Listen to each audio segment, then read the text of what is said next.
Miami real estate is in super boom status with more demand now than ever before, which probably begs the question, Steven, if there is so much demand, then why is this video titled The End of Miami Real Estate? And great question, guys. But the reason has to do with supply. Year to date versus 2020, new home listings are down 41.6%, while pending transactions are up 98.1%, which basically means that inventory has been cut in half and transactions have doubled. As you can tell, this is not sustainable. And if something is not done soon, the Miami real estate market will quickly eat through the current inventory faster than the rate at which new properties hit the market. So in today's video, I want to address what that means for you as a seller who's thinking about taking advantage of this market, and also what that means to you as a buyer who's thinking of relocating. But before we dive into all of that, make sure you do me a favor and click that thumbs up button, which will in turn help promote this video, and click that subscribe button to follow my new content pertaining to Miami real estate. Two things, which I may add, are completely free and pretty much the only things that you will get for free when it relates to Miami real estate. Too soon? Moving on. Anyways, here is what the current landscape looks like. Buyers are coming in droves to buy Miami real estate, and to be honest, a lot of that is fueled by FOMO, fear of missing out.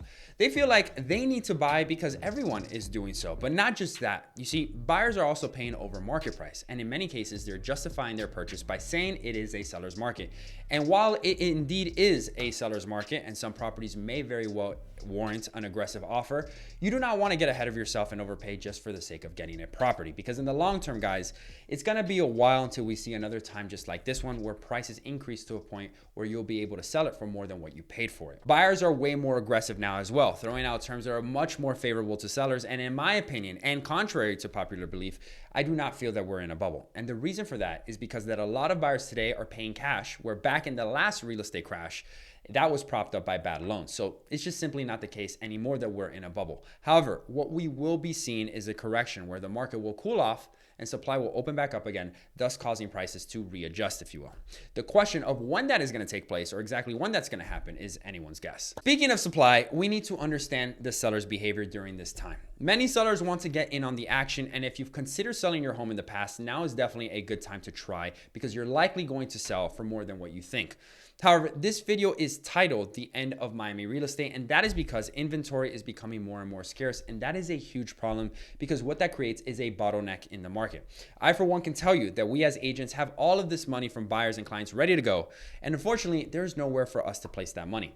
The market will continue to get into a standstill if we as agents do not get more inventory to the market quickly, because buyers are going to grow fatigue and they're quickly going to lose interest and they're going to go someplace else. And the reason as to why supply is dwindling, in my opinion, comes down to two main reasons. Number one, sellers are getting greedy, if we're really just being honest. Prices are at all-time high with record-breaking sales taking place every day. And it seems, however, that sellers feel that the market will continue to rise. And if they're able to wait just a little bit longer, they'll be able to get more money for their property.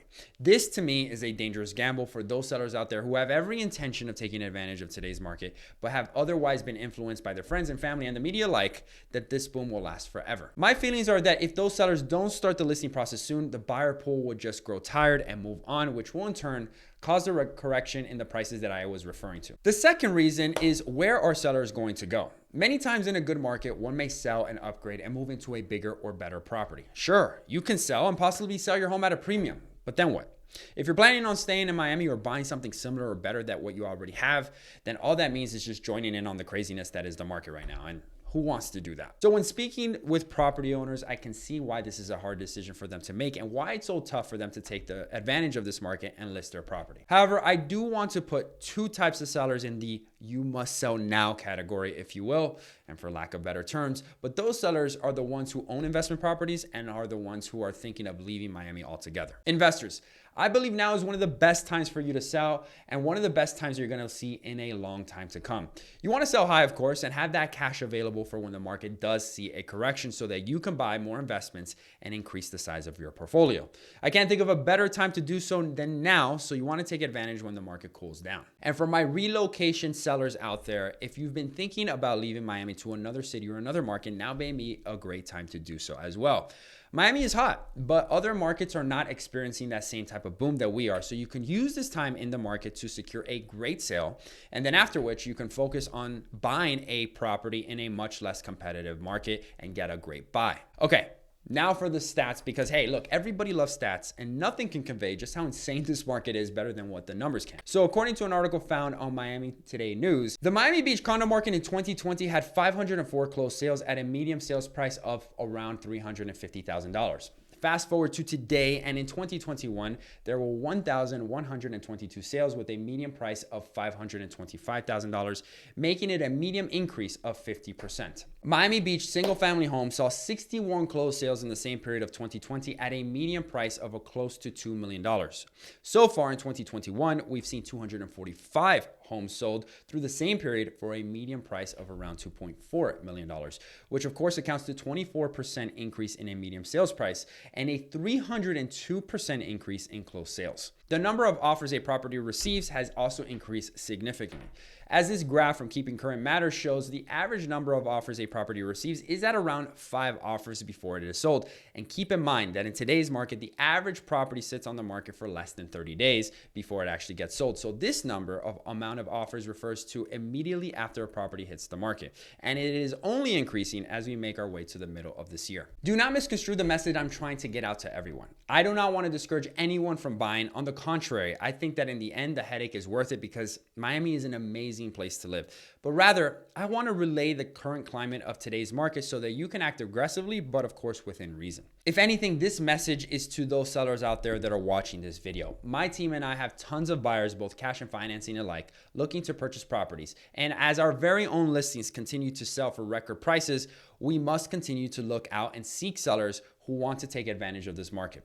So if that is you and you want to learn more about the best and most efficient way to sell your property based on statistics and facts, then make sure you reach out to me or my team to learn more. My contact information can be found in the show notes below. And as always, guys, make sure to click any of these videos on the screen to continue watching and learning more about Miami real estate. Subscribe to the channel, become part of the community. Like this video if you found value from it. And until next time, guys, thank you so much for watching. See you all next week, and God bless.